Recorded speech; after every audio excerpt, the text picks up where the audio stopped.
Bonjour YouTube, c'est Daimon, épisode 3 des Anneaux de Pouvoir. Une balade de Galadriel, un roi qui se fait discret et des tunnels orques sont au programme de cet épisode.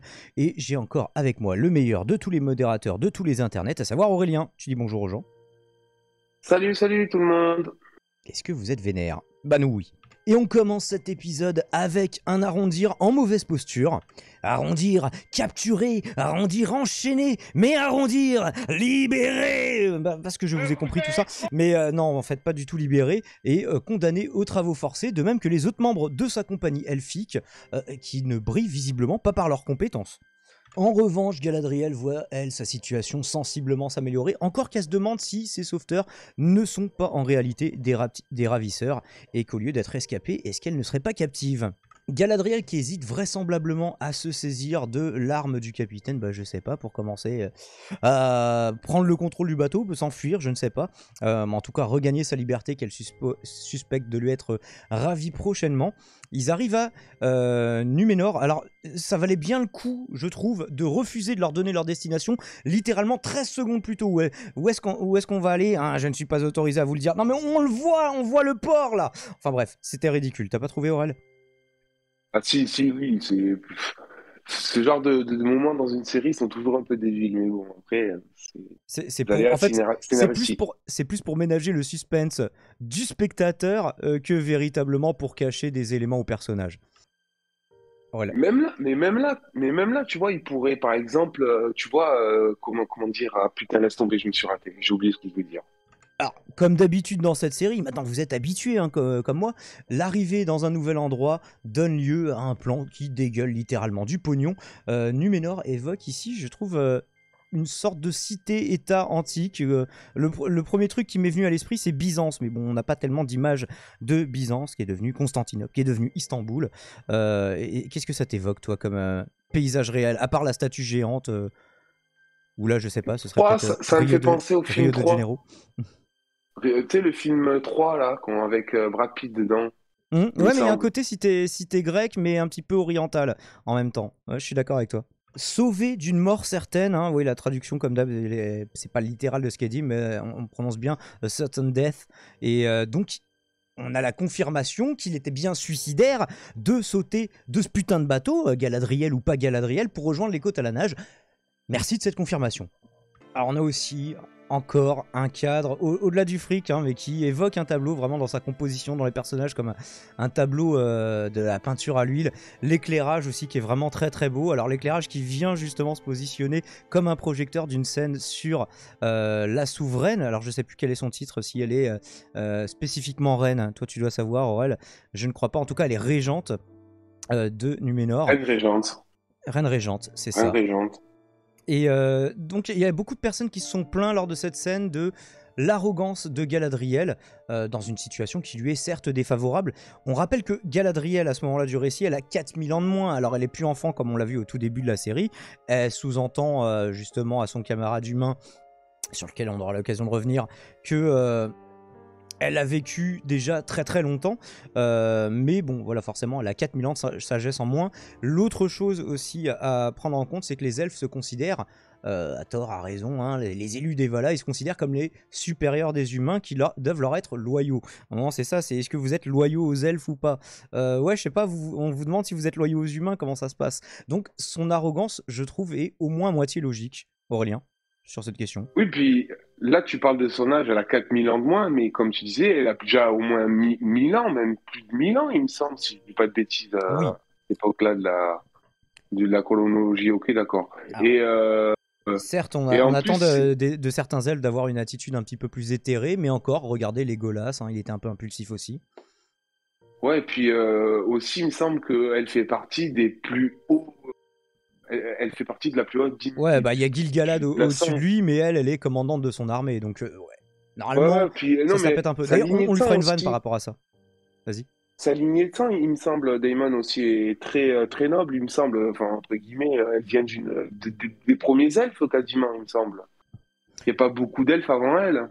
Bah, je sais Il pas y a si son c'est une frère, il y a question son frère, son d'antériorité, mais en tout père. cas en termes de lignée, il me semble effectivement que c'est pas Joel Clodo façon de parler. C'était dans la désolation de Smaug où Toriel disait ouais moi je suis juste une elfe des bois, tu vois, sous-entendu oui bah tous les elfes ils sont un peu vus comme des nobles par les autres races et un peu arrogants justement tous par les autres races, mais non, en fait il y a une hiérarchie entre eux effectivement. Isildur, en voilà une surprise qu'elle est bonne, fils d'Elendil, lointain ancêtre d'Aragorn, qui aura le destin qu'on lui connaît, hein, pour rappel, vaincre Sauron, mais succomber à l'anneau unique. D'ailleurs, il y a des gens qui sont pas d'accord pour dire est-ce qu'il a vaincu Sauron, est-ce qu'il l'a pas juste achevé, mais voilà, donc succomber à l'anneau unique et aux flèches des orques, hein, lorsque justement l'unique le trahit au milieu de l'Anduin, je ne sais pas comment ça se prononce, alors qu'il tente de s'échapper. Et donc voilà, Isildur qui n'aura pas été possesseur et porteur de l'anneau très très longtemps. Bon, les mecs officiellement c'est des orques, mais en vrai c'est des trolls.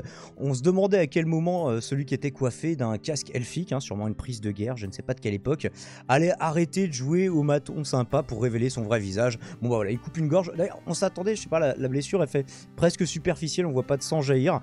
Donc on se demandait à la limite, étant donné que les elfes sont foutus différemment, s'il allait s'en sortir. Mais voilà, il fallait montrer que c'est nous les méchants et on est tout le temps méchants. Voilà, le message est passé. Alors l'ours me faisait la réflexion, mais ces orques sont blancs. Alors il me semble qu'historiquement c'est les orques en V1, là, vraiment la version vanilla, justement, c'est peut-être jeu de mots au passage, mais c'est les orques de Melchior qui craignent la lumière du soleil. Et justement c'est la raison pour laquelle on voit les tunnels, on pourra les voir un peu mieux sur un autre arrêt sur image. Galadriel qui avait officiellement interdiction de quitter le palais, et du coup bah, le capitaine... qui l'attendait, Elendil justement, et qui non seulement l'attendait, prévoyait qu'elle allait essayer de s'enfuir, mais dit ah bah attends, moi j'ai des combines, viens on s'enfuit ensemble, avec un plan où elle chevauche au ralenti, qui a fait un petit peu tilter pas mal de gens. Aurélien, toi est-ce que t'as trouvé que c'était un petit peu too much, le ralenti, slow motion, le sourire de Galadriel, heureuse de galoper librement? Oui, c'était un petit peu gênant, mais bon, écoute, c'était pour faire passer un message. C'était pour faire passer le message comme quoi elle devait bien aimer faire du cheval, tu vois. Bah... C'était vraiment très intéressant. Effectivement.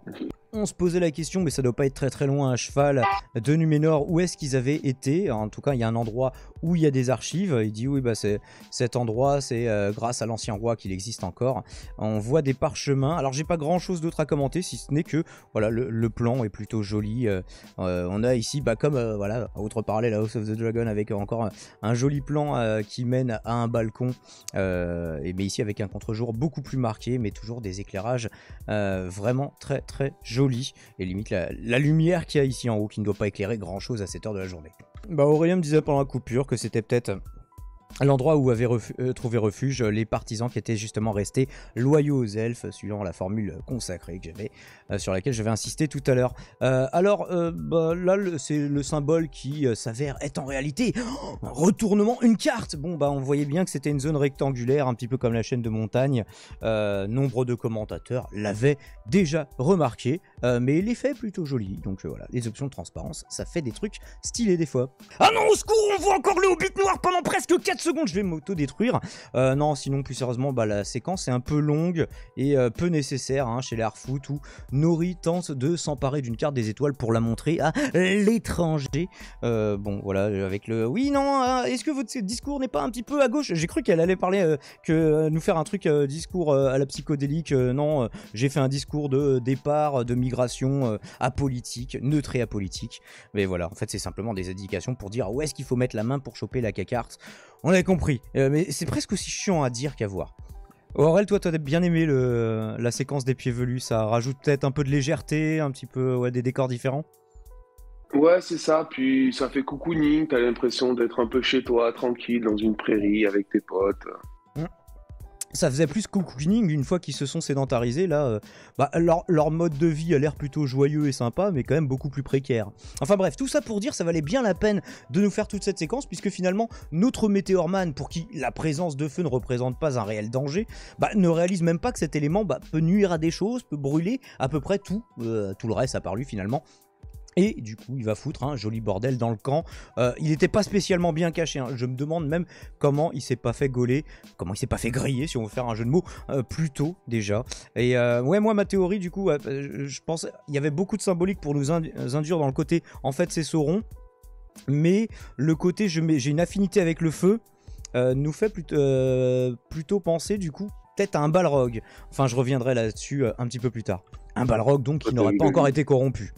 Et pour poursuivre cette séquence chez les Harfoot, Nori qui se fait sermonner et remettre à sa place peu enviable de proto-hobbit dans un monde où tout est susceptible de la tuer, globalement. Coup de théâtre, et celui-là sur le coup je ne l'ai pas vu venir, Halbrand serait en fait un roi en exil descendant des alliés de Morgoth, raison pour laquelle il est toujours aussi évasif à ses origines à chaque fois. Ouais, une région où il y a de la terre et des trucs, ouais, vers le sud, cherche pas. Et il y a justement une autre théorie à son sujet que je voulais partager avec vous. Et ouais, parce qu'il y a Aurélien qui me demandait, ouais, le truc des Balrogs, tu l'as pas vu chez Captain Popcorn? Bah non, mon copain, je l'ai pas vu chez Captain Popcorn, que je salue, hein, même si il essaye de m'apprendre comment ne pas être un inculte sur Twitter. J'ai pas compris pourquoi, parce que j'ai pas parlé de lui. Bref. Et en fait, par contre, je m'informe peut-être aux mêmes sources, aux mêmes sites qui font de fans, qui font des théories de fans ou d'articles à la chaîne, hein, des fois de temps en temps. Et donc ici, une théorie qui prétend que Halbrand serait en réalité Sauron, puisqu'il faut le prononcer comme ça. Alors c'est pas impossible, hein, il y a le coup de l'affinité avec la forge, parce qu'à un moment, ouais, vas-y, embauche-moi mon copain, je suis fort en forge. Mais il a aussi tout le côté, les ruses, le vol, mais ça me semble tout de même assez improbable. Toi Aurélien, est-ce que tu penses que en réalité c'était depuis le début Sauron? Parce que j'ai envie de le prononcer comme ça aussi. Non, il y en a que Captain Popcorn, lui, il parle de que ça pourrait devenir un Nazgûl. Un Nazgûl, voilà. Donc il pourrait aussi devenir un Nazgûl et il semblerait aussi le fait qu'il soit roi, ça le prédestine un petit peu plus que le commun des mortels, oui. Voilà. Ou sinon, il y a une autre possibilité, c'est que le gars là qui a récupéré l'épée, comment il s'appelle le gamin? Tu vois oui, je parle ou pas? je vois, oui, le gamin où son sang s'est mélangé avec le fragment d'épée, ouais. Alors moi, lui, je pense que c'est son fils. Et lui apparemment, le fils de Halbrand aussi pourrait devenir un Nazgûl. Parce que oui, on sait que le père s'est barré. C'est vrai qu'ils ont semé une piste par rapport à ça. Et ben on verra. Merci d'avoir partagé cette théorie, Aurélien. On voit enfin la migration des Harfoot qui a l'air tant furtive que joyeuse. Hein. Les mecs ont l'air de se bidonner quand même pas mal en faisant ça. Par contre, ouais, leurs roulottes qui sont limite indétectables. Donc entre le fait de ne pas être très grand et le fait d'être camouflés, ils arrivent pas mal à passer inaperçus dans les hautes herbes. Bon point pour leur survie. Seul point pour leur survie, j'ai envie de dire. Eleanor, alias Nori, a dissimulé, elle a essayé de le passer clandestinement dans une charrette en gros, et il va prononcer à cette occasion son premier mot, friend. Oui, ami. Bah voilà, bah, écoutez, comme premier mot. Si c'est le premier mot de Sauron incarné, c'est pas ouf, hein, parce qu'il y avait cette théorie. Alors s'il s'agit ni d'un Balrog comme je le disais tout à l'heure, parce que pour l'affinité avec le feu, tout ça, ni Sauron, parce que les Balrogs c'était des Maillards aussi, il pourrait s'agir d'un autre Maillat, ou plutôt d'une autre Maillat. Alors ça c'est pas une théorie que j'ai trouvée sur aucun site, mais ce serait selon moi peut-être Arienne, qui est une Maillat chargée de guider le soleil, donc le soleil, le feu, peut-être qu'on peut faire un lien. Écoutez, je jette cette théorie, si parmi toutes les théories que je jette, il s'avère que c'est celle-là, je dirais que je suis un génie, que je suis l'élu, que je suis l'oracle, et je viendrai défier en duel le chef Otaku évidemment. Ouais, l'autre théorie que j'avais trouvée, alors j'ai pas noté le nom, c'est que c'était le frère la divinité, le Maya ambivalent de Arienne, qui était lui chargé de guider la lune. Et il y avait un truc un petit peu, le soleil a rendez-vous avec la lune, quitte au risque de se brûler au soleil. Voilà, un truc un petit peu poétique, tout ça t'as vu. Les travaux forcés des elfes captifs ainsi que leur tentative de rébellion est l'occasion d'observer les tunnels empruntés par les orques. Alors les elfes et leurs descendants corrompus vont se faire une petite partie de tir à la corde, ou est-ce qu'on pourrait parler en la matière de travail à la chaîne? Écoutez, je ne sais pas, je vous laisse statuer, mais sachant qu'ils ont l'avantage de eux être exposés au soleil et que les autres, c'est pour ça qu'ils essaient de les tirer. Reviens dans l'ombre mon copain, on va te savater. Le move du poteau arrondir pour... j'aime bien le prononcer, arrondir, pour révéler le soleil aux orques, et plutôt stylé, hein, ça fait vraiment le finishing move où il le brise en deux plutôt que d'attaquer directement l'ennemi, c'est bien pensé, mais c'est vraiment pas pratique, une race qui doit fuir le soleil, hein, défaut qui sera, comme vous le savez, ultérieurement corrigé dans les prochaines versions ou updates des orques, avec les Uruk et bien sûr les Urukai de Saruman. L'occasion également d'enrichir le bestiaire et le lore. Je sais pas si ça existait dans les bouquins originaux, le warg. C'est quoi? C'est une sorte de gros chien orc? T'avais déjà vu ça, Aurel? Ou entendu parler de ça? Je suis pas un spécialiste des créatures de Tolkien, hein, désolé. Il faut dire Tolkien quand on est un spécialiste. Attention! Ouais, Je te rapporte aux autorités compétentes des reviewers de YouTube. Alors j'ai changé le timer de l'arrêt sur image parce que je le trouvais plus joli. Mais c'est quoi cette sorte de fumée jaune? Je sais pas. Ça a l'air d'être un truc pour déforester, pour polluer. Parce que voilà, ils ont les orques. On veut polluer partout parce qu'on est méchant. Alors en tout cas, on voit que ça les dérange pas d'abattre des arbres ou de demander à arrondir d'abattre un arbre. Et puis il lui demande pardon avant de le faire. Donc c'est mignon, je trouve. C'est beau, hein. Alors si le poteau arrondir, lui, il a l'air d'être aussi cheaté que Legolas. Ça n'est pas le cas de son supérieur, c'est pas le cas de tous les elfes, hein, sachez-le. Qu'aura jamais brillé autrement son supérieur, dont j'ai oublié le nom, mais qui doit être crédité quelque part. Qu'aura jamais brillé autrement que par son racisme anti-humain, globalement. Et voilà, là il prend 2 flèches et au revoir mon copain. Fin de casting pour toi. Enfin, fin de casting. Ils meurent pas vraiment les elfes, mais en tout cas voilà, on va pas te revoir pendant un moment. Parce qu'il me semble qu'ils finissent par se ranimer en Valinor avec la conscience de leurs souvenirs, les elfes. Enfin, je sais pas si ça traduit un changement d'état dans leur existence, mais la mort n'est pas vraiment la mort, tant que le monde continue d'être monde en tout cas. L'évasion, bah, c'est donc un échec, hein. Le seul qui avait réussi à sortir de la fosse se fait abattre, à arrondir et conduit auprès d'Adar, le chef révéré par les orques, ce qui semblait surprendre d'ailleurs l'elfe fraîchement décédé, si j'arrive encore à parler. On distingue seulement une silhouette floue, alors l'épisode s'appelle Adar, on espère en voir un peu plus, mais on voit quand même sa chevelure qui évoque, bah, je sais pas, un elfe, un humain, ou peut-être un autre Maya. Il a l'air d'avoir une plutôt haute stature. Je ne sais pas si c'est des silhouettes orques qu'on distingue derrière lui pour faire la comparaison d'échelle. Mais voilà, un petit peu hashtag déception. C'est au moment où ça commençait à être intéressant l'épisode et ça coupe le cliffhanger. Ah voilà, le cliffhanger est bien fait. Il y avait peut-être des longueurs entre les deux, mais on y revient tout de suite. Conclusion! Bah, conclusion, j'ai étrangement 2 fois moins de notes. Et oui, on est largement en dessous des 20 minutes pour cet épisode de pourtant plus d'1 heure. Que pour par exemple un épisode de Westworld de 40 minutes où ça m'est arrivé d'avoir des 5-6 pages de notes. Alors c'est toujours très beau, hein, ça reste intéressant, mais les passages qui suscitent intérêt et attention sont pas mal dilués dans la durée de l'épisode, je trouve. Tout de même un ventre mou, on n'est pas au point The Walking Dead dans les pires saisons, mais ça évoque un peu ça. Et au moins dans House of the Dragon, pour recomparer les 2 séries, il y a moins de money shots, mais les dialogues sont plus intéressants. Je vous renvoie à la chronique du dernier épisode, de l'épisode 4, je crois, de tête de la saison 1 de House of the Dragon. Bah écoutez, c'est tout ce que j'avais à vous dire sur le coup pour cette semaine. Aurélien, est-ce que tu veux faire un petit mot conclusif, dire au revoir aux gens, l'ours aussi, si tu veux. Ne vous battez pas. Passez une bonne soirée et faites des dons. Et bonne soirée, bonne journée. Et faites des dons, abonnez-vous, partagez, likez. Voilà, c'est ça, parce qu'on peut pas faire les mêmes conclusions que quand on est en live. Mais regardez les lives sur Daimon, Radio Libre et la chaîne Gaming. Et puis tout le reste, et les poteaux, bien sûr, Calivision, tout ça. Ciao, ciao, et je vous dis à très vite. C'était Daimon.